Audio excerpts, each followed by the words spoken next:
E aí pessoal, boa tarde, bom dia, boa noite, tudo certo? Cólera, dia e noite, noite e dia. Falaremos agora de indicadores sociais do Brasil.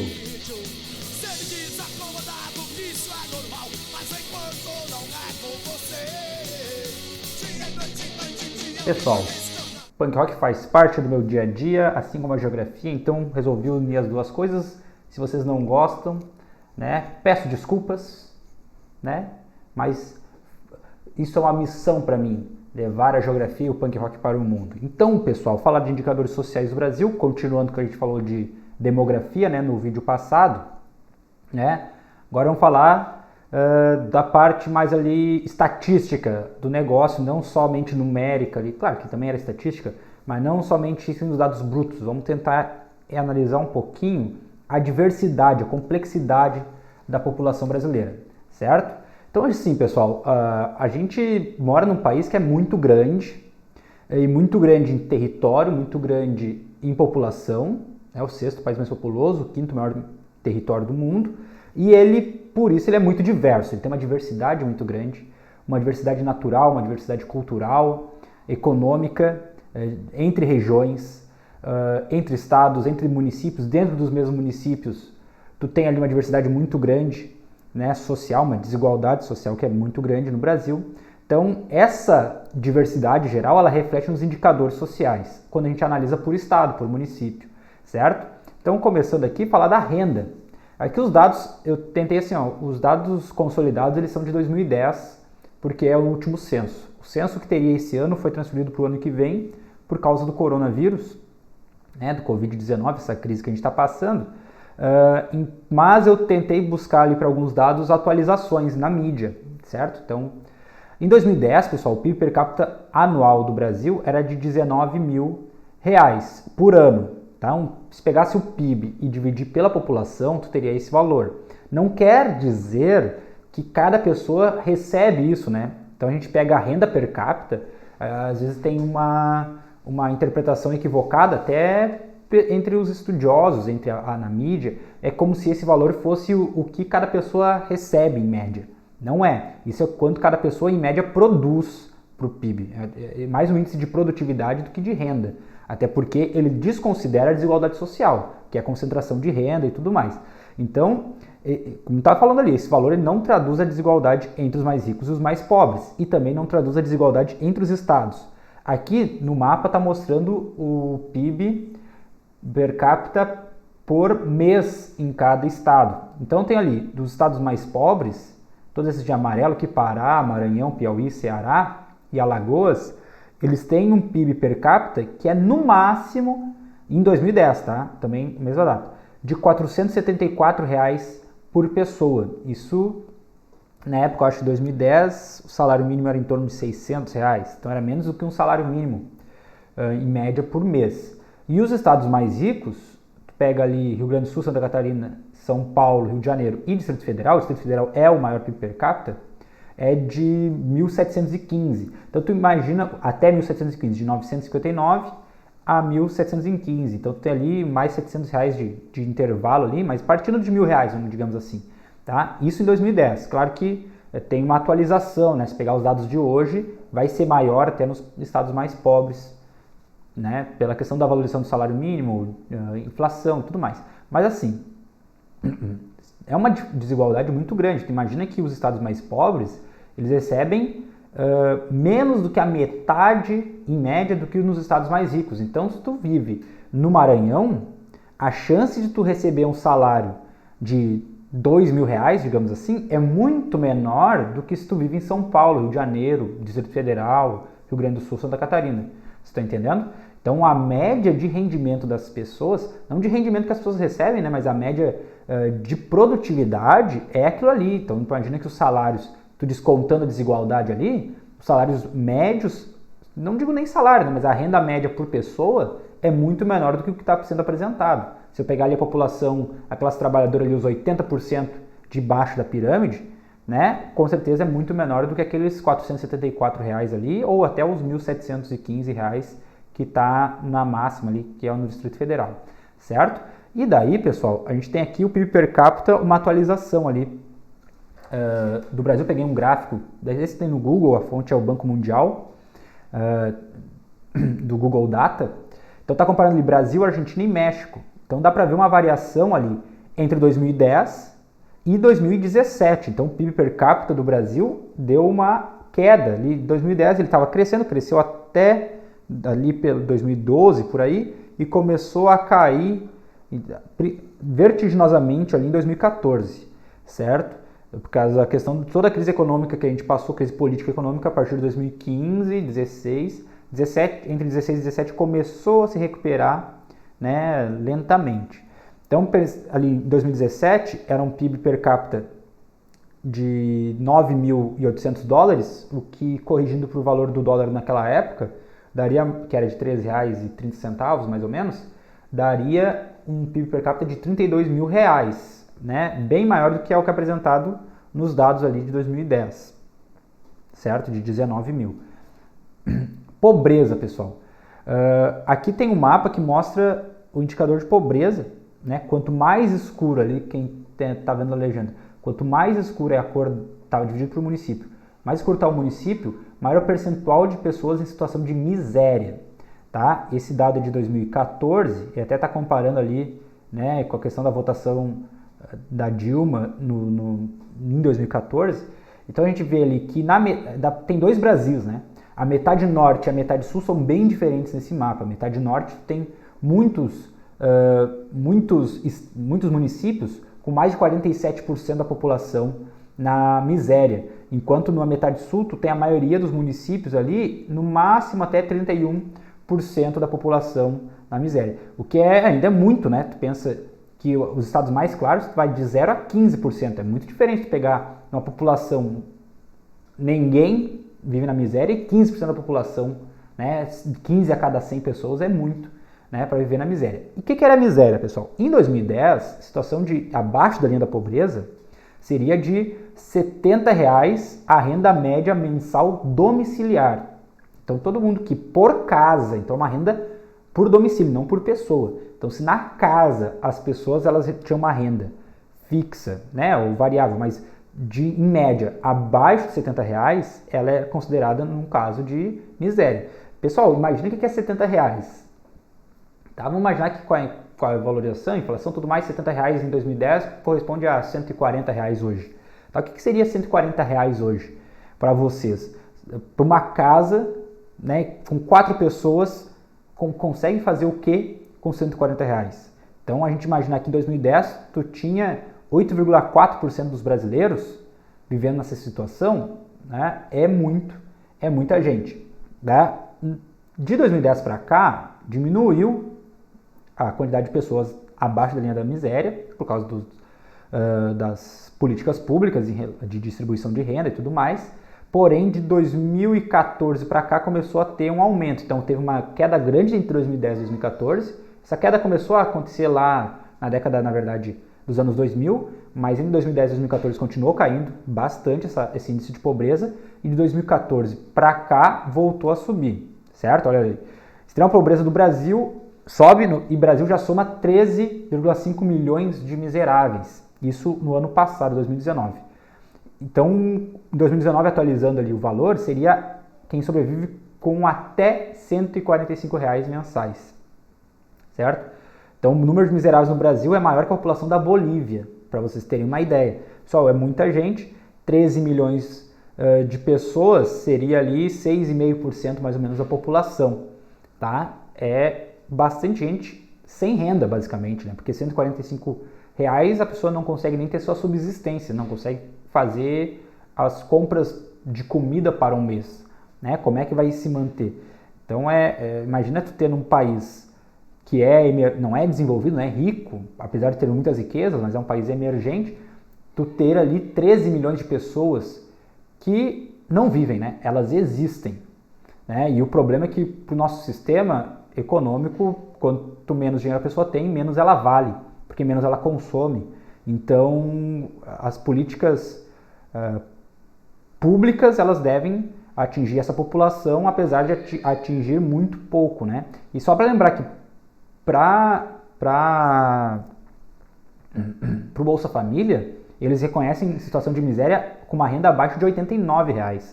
Tá? Então aqui R$ 145 é o que o Banco Mundial considera. Mas aqui no Brasil, para entrar nessa linha de miséria, seria quem recebe até R$ 89 por mês. Então isso faz com que as estatísticas nacionais elas correspondam, mostrem uma população com miséria bem menor, né, do que realmente é.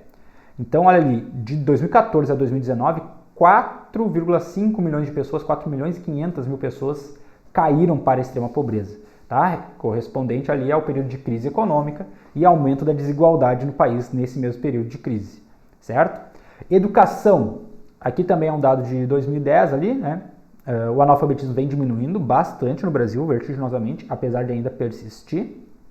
Tá? A gente pegava ali, entre 91 e 2010, a população adulta com ensino fundamental passou de 31% para 54%. Então, tu pensa ali num período de 20 anos, quase, pô, tu tinha só 30% dos adultos que tinham terminado o ensino fundamental, passou para 54%, isso é uma grande melhora.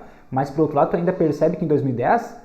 45% dos adultos não tinham terminado nem até o 9º ano, nem até a 8ª série, no caso, que é o que eu fiz. Então, tu imagina tu ter ainda num país de 200 milhões de pessoas, tu ainda ter ali mais de 40% da população que não tem nem ensino fundamental.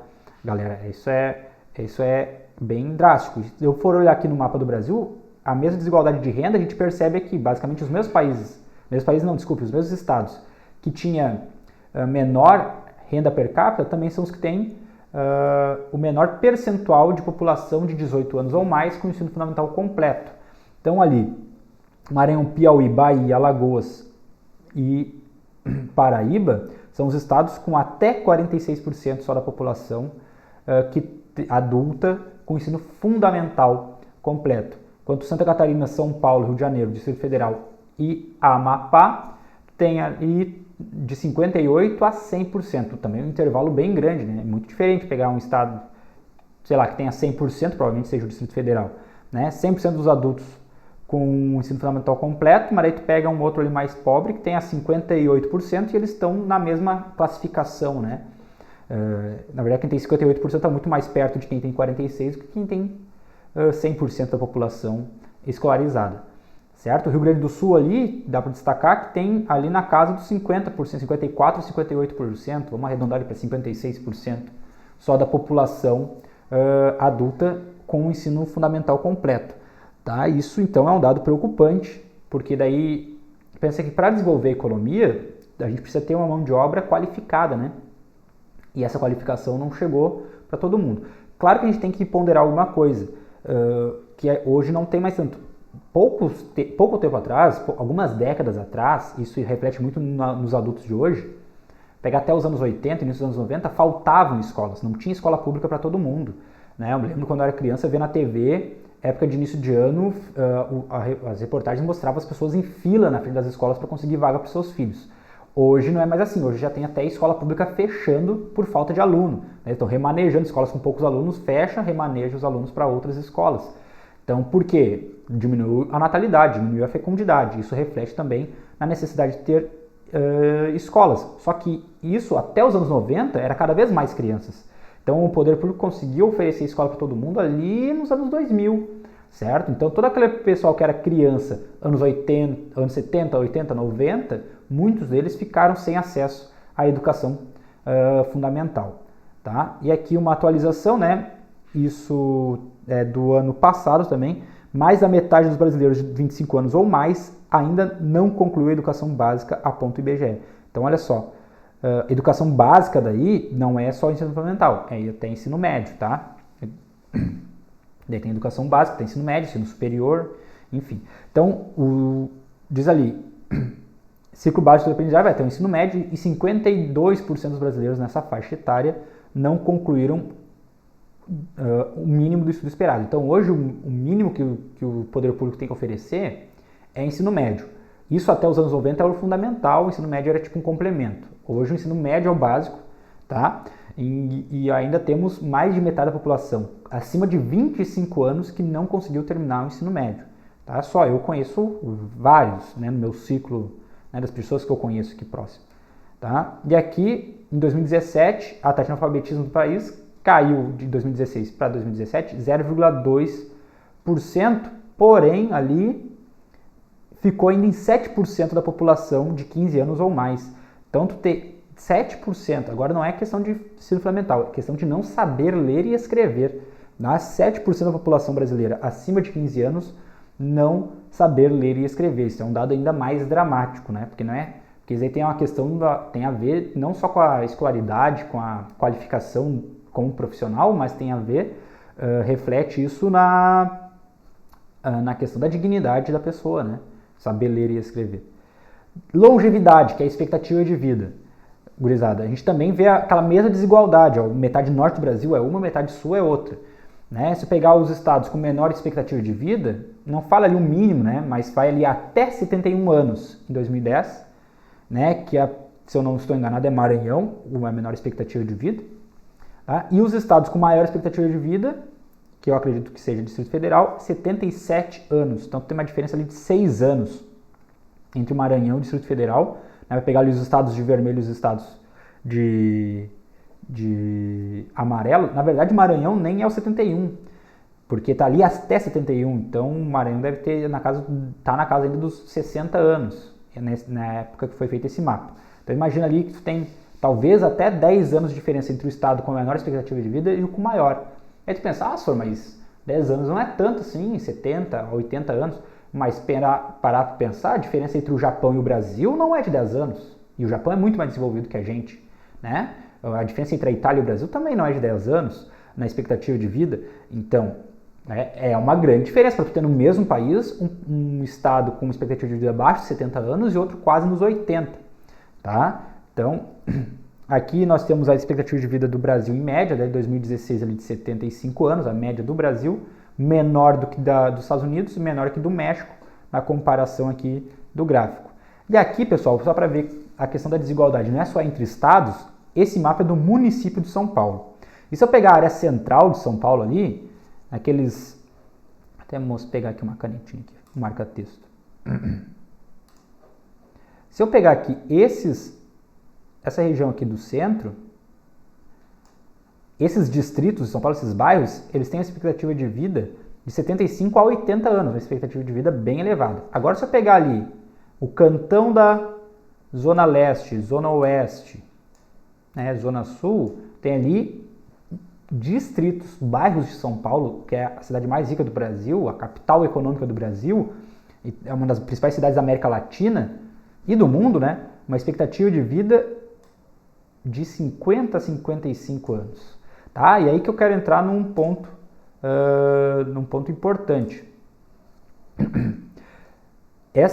Quando fala em evolução da expectativa de vida do Brasil, e falaram nos últimos anos de reforma da Previdência, né, pega a média geral. A população está vivendo mais, tudo mais, então as pessoas têm que trabalhar mais para se aposentar. Só que quando tu tem uma idade mínima de aposentadoria de 65 anos, por exemplo, né, 62 para mulheres, 65 para homens, tu vai fazer com que muitas pessoas trabalhem, né, até morrer. Tá? E outra coisa, ainda exigir que tenha uma contribuição mínima de 40 anos. Isso tu descarta todas as pessoas que trabalham informalmente. Né? Como é que elas vão contribuir 40 anos para o INSS se elas não trabalham de carteira assinada? Né? Metade da população brasileira não trabalha de carteira assinada. Então, na verdade, é aí que são as críticas à reforma da Previdência que foi feita, foi apresentada, foi modificada e foi aprovada depois. Não foi aprovado igual foi apresentado pelo governo no ano passado, mas foi aprovado. Então, as críticas que tem em relação a essa reforma que aconteceu é justamente isso. Ela desconsidera as desigualdades desconsidera a desigualdade social que tem no Brasil, né? Tu pegar uma média geral, tu tá botando ali a população mais rica que vive muito mais do que, né, até 80 anos. Vive mais do que 80 anos. Porém, aquelas pessoas que têm o subemprego, que vivem em condições de miséria, de pobreza, né, mais elevada, essas pessoas muito dificilmente vão conseguir se aposentar, certo? Aqui o IDH, né, pessoal? Vamos lembrar que o IDH ele é um indicador que mostra mais ou menos a qualidade de vida, te comparar entre os países. E ele leva em conta três principais indicadores, que é educação, que é escolaridade mínima e esperada, expectativa de vida, que é a longevidade, e renda per capita. Certo? A gente já viu esses três indicadores.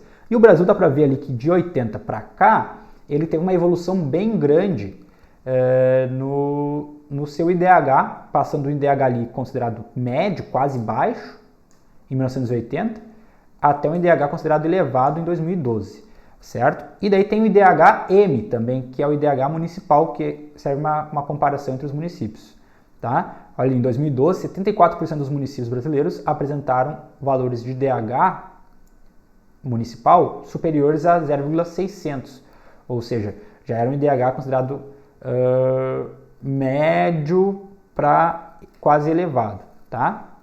Tem que apagar aqui essa... Cadê borracha aqui? Paga coisinha, paga coisinha. Tá. E o que acontece aqui, ó?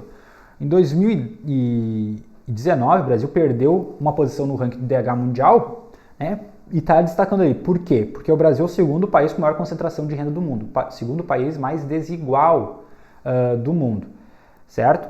Então, 1/3 de todas as riquezas do país está, 1/3, 33% de todo o PIB, digamos assim, né, de toda a riqueza produzida, está na mão do 1% mais rico da população, e o resto do 99% da população brasileira tem que dividir os 66% que sobraram, só que entre esses outros 99% também tem uma desigualdade bem grande, né? Então o que sobra para a metade mais pobre é muito pouco mesmo. E isso influencia na expectativa de vida, isso influencia na escolaridade, né, que são outros indicadores para o IDH, por isso que o IDH do Brasil não evolui. Não adianta tu ter uma renda per capita que cresce, se essa renda não é distribuída, isso vai fazer com que os outros indicadores do IDH não apresentem a mesma evolução e o IDH não cresça, certo? Mas, por outro lado, né, a gente tem aqui o IDH, aqui, os municípios com IDH considerado baixo no Brasil.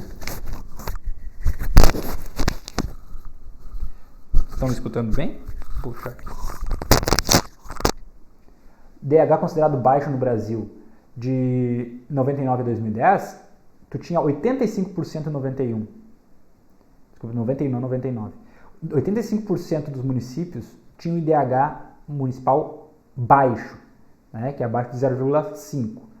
Em 2010 era só 32 municípios, né, corresponde a menos do que 1% dos municípios. Dá para ver uma evolução bem grande no desenvolvimento humano, porque melhorou a escolaridade, melhorou a renda per capita, melhorou muito a expectativa de vida do Brasil nesses últimos, aí no caso, 20 anos, né? Mas pegar continua melhorando, certo? Mas é a mesma coisa, tu vê dois Brasis, metade norte continua ali com IDH médio, né? De até 0,699, e tu tem metade sul ali predominando IDH alto e IDH muito alto, né, acima de 0,700.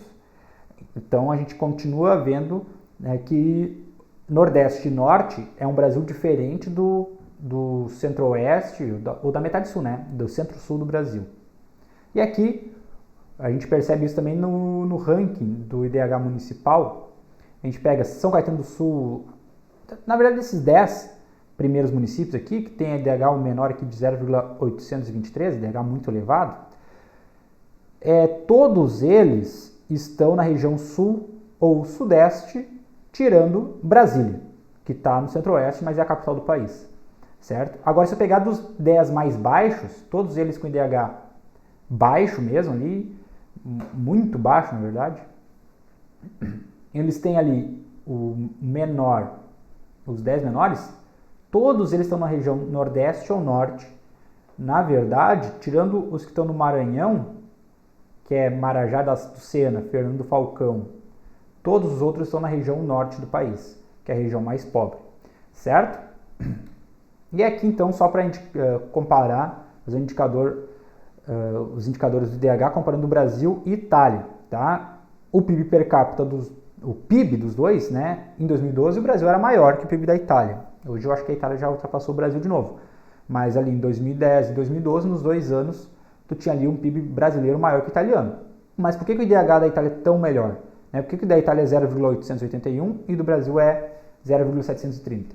Porque a expectativa de vida na Itália é de quase 10 anos mais do que a gente, né? Isso em 2012.